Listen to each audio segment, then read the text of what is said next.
श्री शिवाय नमस्तुभ्यम। हर हर महादेव। दोस्तों, आप सभी लोग जानते हैं कि 3 जनवरी 2026 यानी शनिवार को पड़ रही है पौष महीने की पूर्णिमा तिथि। और दोस्तों, ये वो तिथि है जो पौष महीने में पड़ने वाली सबसे बड़ी तिथि है, क्योंकि ये शनिवार के दिन पड़ रही है और इसका बहुत ही बड़ा और विशेष महत्व होता है। पूज्य गुरुजी ने कहा है, अगर कभी भी मौका लग जाए और पौष महीने की पूर्णिमा तिथि का शनिवार को पड़ जाए तो आप लोगों को 11 चावल के दाने वाला उपाय तो अवश्य ही करना चाहिए, और इन दोनों का संयोग बहुत ही कम आता है। और दोस्तों, पूज्य गुरुजी ने अपनी शिव महापुराण की कथा में बताया है, इस दिन आपको 11 चावल दाने वाला उपाय तो अवश्य ही करना चाहिए, क्योंकि ऐसा दिन पूरे साल में सिर्फ एक ही बार आता है। और दोस्तों, आप सभी लोग जानते हो कि शनिवार पूर्णिमा का अगर सबसे बड़ा कोई उपाय है तो वो 11 चावल के दाने वाला उपाय है। तो दोस्तों, इस शनिवार के दिन आप लोगों को इस 11 चावल दाने वाले उपाय को जरूर करना है। बहुत सारे लोग होंगे जिन लोगों ने इस उपाय को न किया हो, मतलब पूरा साल निकल गया और उन्होंने किसी भी दिन इस 11 चावल के दाने वाले उपाय को न किया हो। पर दोस्तों, आपके पास एक आखिरी मौका बचा हुआ है, जो कि 3 जनवरी के दिन है। तो इस दिन आप लोगों को इस वाले उपाय को जरूर कर लेना है। भले ही आपने पूरे साल भर इस उपाय को न किया हो, पर अगर आपने इस पौष महीने में पड़ने वाली पूर्णिमा के दिन अगर इस वाले उपाय को कर लिया तो आपको इस उपाय को करने का वो फल मिलेगा जिसकी आपने कभी कल्पना भी नहीं करी होगी।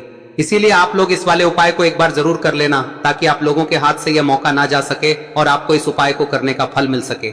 दोस्तों, यह उपाय पंडित जी ने अपनी अभी की ही शिव महापुराण की कथा में बताया है, जिस उपाय को आज हम आपको बहुत अच्छे से समझाने वाले हैं। इस वीडियो को देखने के बाद इस उपाय को समझने के लिए आपको कोई और वीडियो को देखने की जरूरत नहीं पड़ेगी। तो चलिए दोस्तों, उपाय को शुरू करते हैं। देखिए, यह इस पौष महीने के शनिवार के दिन यह इतना खास होता है, इतना महत्वपूर्ण होता है। देखा गया है कभी कभी बड़े बड़े पूजा पाठ अनुष्ठान से जो मनोकामना पूर्ण नहीं होते, वो इस पौष महीने के पूर्णिमा के दिन एक छोटे से उपाय करने से ही आपकी मनोकामना पूर्ण हो जाती है। और बहुत सारे लोगों ने इस उपाय को किया भी है और उनको इस उपाय को करने का फल भी जरूर मिला है। अगर आप लोग भी इस उपाय को शनिवार पूर्णिमा के दिन करना चाहते हैं तो आप इस उपाय को पहले अच्छे से समझ लेना, सुन लेना, उसके बाद करना। आपको इस उपाय का फल जरूर मिलेगा। और इस उपाय को कर लेने से आपके घर में चाहे किसी भी प्रकार की दुख और समस्या क्यों ना चल रही हो, आपको उसका कारण भी नहीं पता है कि भाई ये समस्या किस कारण से चल रही है, उसका कुछ भी कारण हो सकता है, जैसे पितृदोष हो सकता है या किसी भी तरह का मंगल दोष भी हो सकता है। तो इस दिन आप लोगों को यह वाला उपाय कर लेना है। यह एक ऐसा उपाय है जिस उपाय को अगर किसी विशेष दिन पर किया जाए तो भाई उस विशेष दिन का जो है वह तो हमें मिलता ही मिलता है, पर हमने उस दिन पर इस उपाय को किया है तो हमें उससे भी बड़ा फल मिलता है, और फल बहुत जल्दी मिलता है, क्योंकि आप इस उपाय को बहुत ही बड़े और विशेष दिन पर कर रहे हो। तो चलिए अब उपाय के बारे में बात करते हैं, लेकिन उससे पहले आप लोगों को यह जानना आवश्यक है कि आखिर यह उपाय किस समय करना है, किसको करना है और कैसे करना है। तो चलिए हम आगे आपको वीडियो में एक एक करके बता देते हैं। लेकिन उससे पहले अगर आप लोग हमारे चैनल पर नए हैं तो हमारे चैनल को सब्सक्राइब कर लेना, और इस वीडियो को लाइक करके कमेंट बॉक्स में श्री शिवाय नमस्तुभ्यम ओम नमः शिवाय जरूर टाइप कर देना। और अपने फायदे के लिए, गरीबी दूर करने के लिए इस वीडियो को पूरा देखकर जाना, तभी आपको लाभ की प्राप्ति होगी। यदि आज आपने वीडियो को बीच बीच में से देखा, काट काट कर देखा, तो आपको जीवन में कभी सफलता हासिल भी नहीं होगी। तो दोस्तों, इस 11 चावल के दाने वाले उपाय को हमें इस पूर्णिमा के दिन कैसे करना है, किसको करना है, किस समय करना है और कहां पर करना है, ये सारे सवालों के जवाब आपको इस वीडियो में मिल जाएंगे। और जो ये वीडियो देखेगा भाई, उसको 11 चावल के दाने वाला उपाय जरूर करना चाहिए, क्योंकि इस दिन एक चावल के दाने का भी बहुत ही बड़ा और विशेष महत्व होता है। और जब बात आ जाए 11 चावल के दाने की, तो ये सोने पे सुहागा वाली बात हो जाती है, और ये एक बहुत ही बड़ा उपाय हो जाता है इस शनिवार पूर्णिमा तिथि का। तो अब दोस्तों, इस 11 चावल के दाने वाले उपाय को आखिर करना किसको है, सबसे पहले हम लोग वो बात जान लेते हैं। तो देखो, घर की जो बड़ी माताएं बहनें होती हैं, उन माताओं बहनों में से कोई भी एक बड़ी माता बहन इस वाले उपाय को कर सकती है।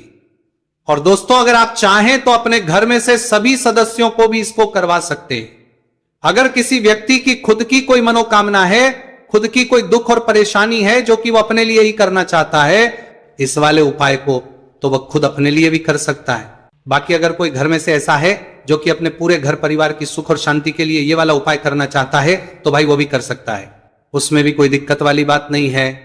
कहने का मतलब यह है कि इस उपाय को हर के सदस्य भी कर सकता है, और पूरे घर परिवार के सदस्य के लिए घर की बड़ी माताओं बहनों में से कोई एक माता बहन भी कर सकती है। माताएं बहनें अगर घर में उपस्थित ना हो या वो ये वाला उपाय ना कर पा रही हो, तो फिर घर का कोई बड़ा सदस्य भी इस 11 चावल के दाने वाले उपाय को कर सकता है, चाहे फिर वो पुरुष ही क्यों ना हो, उसमें कोई भी दिक्कत वाली बात नहीं है। अब दोस्तों, इस 11 चावल के दाने वाले उपाय को हमें करना कहां पर है, हमें इसे शिवजी के मंदिर में जाकर करना है। बहुत सारे लोग प्रश्न करते हैं उपाय को करते समय, क्या हम इस उपाय को घर पर कर सकते हैं? तो इस वाले उपाय को आप घर पर नहीं कर सकते हो। इस वाले उपाय को करने के लिए आपको शिव जी के मंदिर ही जाना पड़ेगा। उसके बाद में दोस्तों जो अगला प्रश्न निकल कर आता है वो ये आता है इस उपाय को लेकर कि आखिर इस उपाय को हमें किस समय करना है, सुबह के समय करना है कि शाम के समय करना है? तो देखो इस वाले उपाय को आप लोग सुबह के समय भी कर सकते हो और शाम के समय प्रदोष काल में भी कर सकते हो। अब अगर आप पूछो कि भाई सबसे उत्तम समय कौन सा रहेगा इस 11 चावल के दाने वाले उपाय को करने का, तो हम आपसे बस यही कहेंगे कि इस उपाय को आप सुबह के समय करेंगे तो ज्यादा बेहतर होगा। बाकी अगर प्रदोष काल शाम के समय भी करेंगे तो भी अच्छा होगा, उसमें कोई भी दिक्कत वाली बात नहीं है। तो अब दोस्तों जो अगली सबसे बड़ी और महत्वपूर्ण बात आती है वो ये आती है कि सुबह अगर हम उपाय को करेंगे तो हमें कितने बजे से लेकर बजे तक के बीच में करना है, और शाम के समय प्रदोष काल में करेंगे तो हमें कितने बजे से लेकर कितने बजे के बीच में करना है। तो देखो सुबह जितनी जल्दी हो सके आप उपाय को करने की कोशिश करना। बाकी अगर किसी कारणवश लेट भी हो जाओ, थोड़ी देर भी हो जाए, तो 10 या 11 बजे तक भी आप उपाय कर लेना, पर 12 बजे से ज्यादा देरी ना हो, ठीक है, इस बात का ध्यान रखना। उसके बाद में दोस्तों अगर शाम के समय प्रदोष काल की बात करें, दोष काल का जो समय है होता है वो शाम के 6 बजे से शुरू हो जाता है। मतलब शाम के 6 बजे से लेकर 7 बजे के बीच का जो समय होता है ये समय प्रदोष काल का समय होता है। पर अभी जो मौसम चल रहा है इस मौसम में जो है शाम बहुत देरी से होती है, तो आप इस उपाय को 7 या 8 बजे के बीच में भी कर सकते हो। मतलब शाम के 6 बजे से रात 8 बजे के बीच में आप कभी भी इस वाले उपाय को कर सकते हो, उसमें कोई भी दिक्कत वाली बात नहीं है। अब दोस्तों यहां पर इस उपाय को लेकर एक और सबसे बड़ी बात यह निकल कर आती है कि इस 11 चावल के दानों को हमें लेना कहां से होता है और हमें इस उपाय को करने के साथ में क्या और कुछ भी सामग्री ऐसी होती है जो शिव जी के मंदिर लेकर जानी है। तो देखो यहां पर हम आपको बता दें, सबसे पहले आप लोग ये जान लो कि ये जो 11 चावल के दाने वाला उपाय है, सिर्फ और सिर्फ आप उपाय की सामग्री लेकर कभी भी शिव जी के मंदिर मत जाना, क्योंकि हमें भगवान के सामने ये नहीं दर्शाना है कि अगर हम भगवान शिव जी के मंदिर आए हैं तो अपने फायदे के लिए आए हैं। तो इसलिए जो भी पूजन सामग्री है उपाय सामग्री है 11 चावल के दाने, इसके साथ में आपको पूजन सामग्री भी जरूर लेकर जाना है। देखो अगर सुबह के समय उपाय कर रहे हो तो सीधी सी बात है 1 लोटा जल तो आप लेकर जाओगे ही जाओगे। वही 1 लोटा जल अगर मिट्टी का जल हो तो बहुत अच्छा रहेगा। मिट्टी का जल कैसे बनाया जाता है इसके लिए हमने पहले से बहुत सारी वीडियोस बना दी है। आपके पास इस दिन एक आखिरी मौका रहेगा मिट्टी का जल शिवजी पर चढ़ाने का और उपाय को करने का, बहुत बड़ा आपको इस दिन फल मिलेगा। तो इसलिए इस दिन हो सके तो भाई मिट्टी का जल चढ़ाना, तो अपने साथ में कम से कम 1 लोटा जल तो आपको लेकर जाना ही जाना है। अगर मिट्टी का जल नहीं है तो घर का जल भी आप इस्तेमाल कर सकते हो।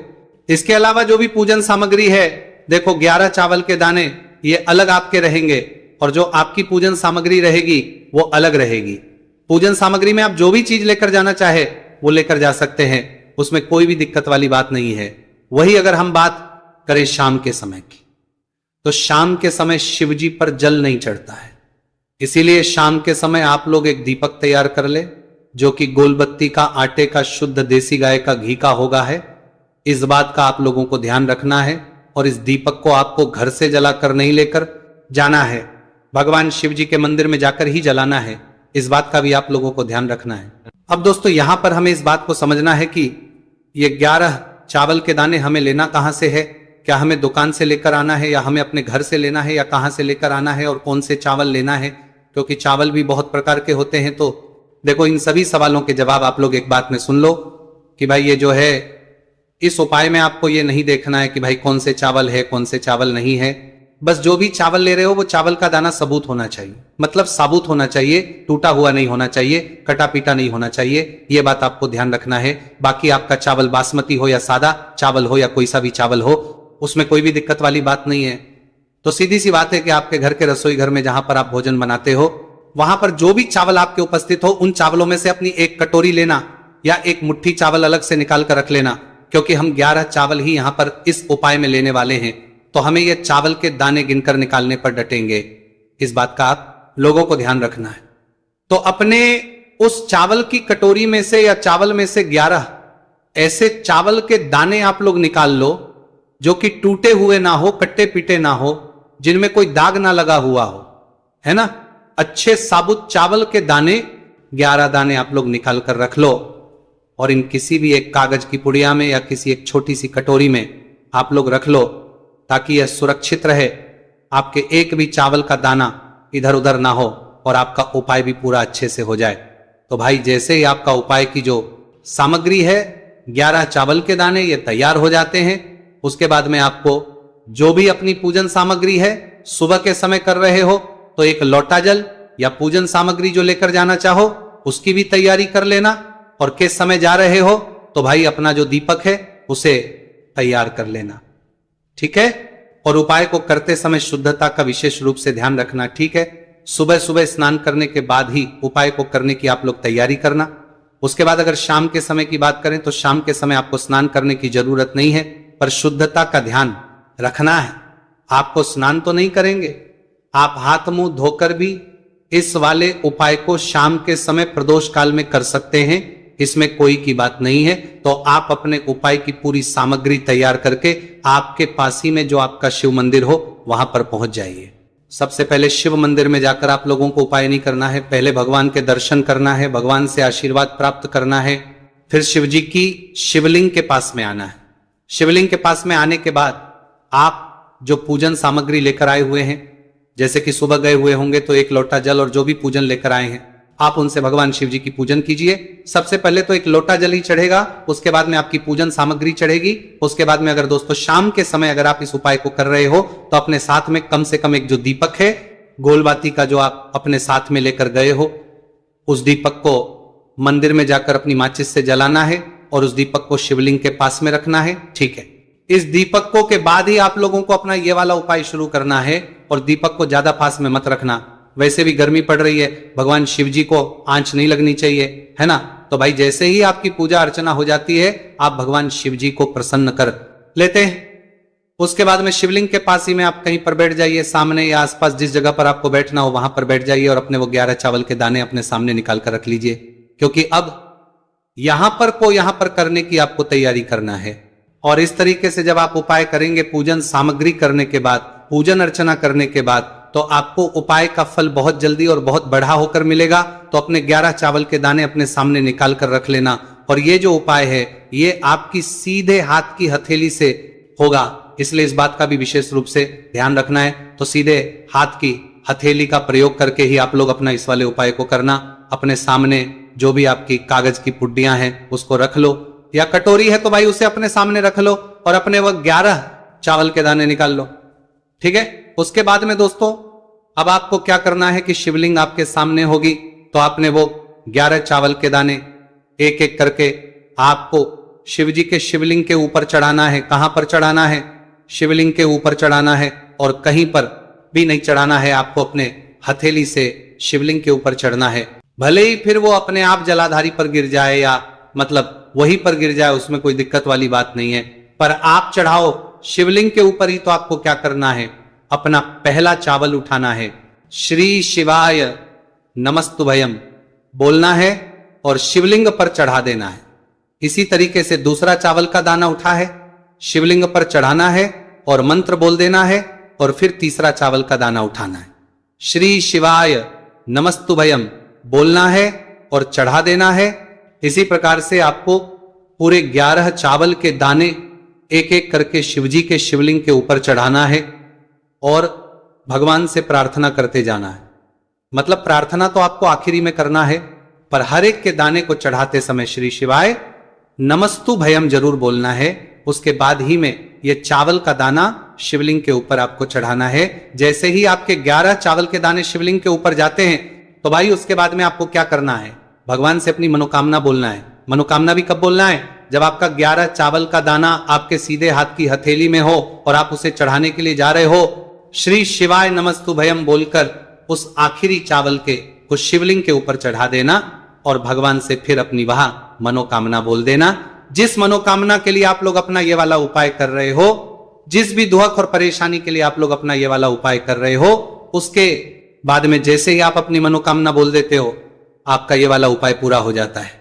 पर दोस्तों उपाय को करने के बाद आप लोगों को 2 मिनट भगवान शिव जी के मंत्र का जाप जरूर करना है। और मंत्र का जाप करने के बाद भगवान एक और बार प्रार्थना करना है अपनी मनोकामना के लिए या अपनी जो भी दुख और परेशानी है उसके लिए। इसके बाद में आप लोग भगवान को देखकर भगवान से प्रार्थना करके उनसे आशीर्वाद लेकर वहां से उठ सकते हैं और अपने घर पर जा सकते हैं। बस दोस्तों यहां पर यह वाला उपाय पूरा हो जाता है। इस तरीके से जो भी व्यक्ति छोटी छोटी चीजों का ध्यान रखते हुए इस 11 चावल के दाने वाले उपाय को करेगा, निश्चित सी बात उसे उसकी मनोकामना जल्द ही पूर्ण होगी और जो भी दुख और परेशानी है वो भी बहुत ही जल्दी दूर होंगे। और दोस्तों अगर आपको हमारी ये वीडियो पसंद आई हो तो हमारे इस वीडियो को लाइक और चैनल को सब्सक्राइब जरूर करें। हर हर महादेव, ओम नमः शिवाय। मार्गशीर्ष मास के दिनों में विशेषकर भगवान शिव और माता पार्वती और विष्णु भगवान का पूजन किया जाता है। अब साथ ही साथ पूर्णिमा का दिन भी पड़ गया है, तो ऐसा समझ लीजिए आपके जीवन में धन भी आएगा, सुख भी आएगा, धन बढ़ेगा भी और साथ ही साथ आपके जीवन के सारे संकटों को भगवान शिव जी दूर कर देंगे। तो चलिए सबसे पहले बात कर लेते हैं सबसे पहले उपाय की, जो कि गुरुवार वाले दिन आपको विशेषकर करना है। और इस उपाय को करने से आपकी कोई भी ऐसी इच्छा, कोई भी विश जो अभी तक अधूरी है, पूरी नहीं हो रही है, तो आपकी बड़ी से बड़ी विश और मनोकामना भी पूरी हो जाती है जब आप गुरुवार पूर्णिमा वाले दिन इस पहले उपाय को कर लेते हैं। तो देखिए आप सभी जानते हैं कि श्री हरि विष्णु जो है उन्हें तुलसी दल सबसे प्रिय है। बिना तुलसी माता के श्री हरि विष्णु अधूरे हैं और बिना तुलसी पत्तों के श्री हरि विष्णु का भोग अधूरा है। अब श्री हरि विष्णु को प्रसन्न करके आप अपनी किसी भी मनोकामना को पूरा कर सकते हैं, क्योंकि श्री हरि विष्णु प्रसन्न हो गए तो आपकी कोई भी विश और इच्छा मनोकामना अधूरी नहीं रहेंगी। तो आपको तुलसी के 5 पत्ते लेने हैं। अब ये 5 तुलसी के पत्ते जो आपने लिए हैं, ये 5 तुलसी के पत्ते आपको श्री हरि विष्णु को अर्पित करने हैं। अपने घर के मंदिर में ही ठीक है, ऐसा आपको करना है। आपके घर में श्री हरि विष्णु की कोई मूर्ति है, प्रतिमा है, वहां पर यह 5 तुलसी के पत्ते आप रखें और साथ ही साथ एक देसी घी का दीपक गोल बाती का आपको लगाना है और ओम नमो भगवते वासुदेवाय नमः इस मंत्र का आपको 11 बार जप करना है। देखो मंत्र कौन सा है, ओम नमो भगवते वासुदेवाय नमः, और फिर श्री हरि विष्णु से अपनी विश, अपनी इच्छा, अपनी मनोकामना कह देना और फिर देखना आपकी विश और इच्छा, जो भी आपकी मनोकामना है, जो भी अपने जीवन में आपको चाहिए। अगर निर्धनता बहुत है, आप अपने घर से गरीबी को दूर करना चाहते हैं, या फिर धन आपका बढ़ता नहीं है, आप चाहते हैं कि आपका धन बढ़े, या फिर आपके घर में फिजूल खर्ची बहुत होती है, पैसा आपके पास नहीं रुकता है, आप चाहते हैं कि पैसा आपके पास रुके, या फिर घर में कोई व्यक्ति ऐसा है जो बहुत बीमार रहता है, या फिर किसी का विवाह नहीं हो पा रहा है, तो जो भी आपकी इच्छा है, जो भी आपके विश है, बस एक बार श्री हरि विष्णु से कह दें। दिन है साथ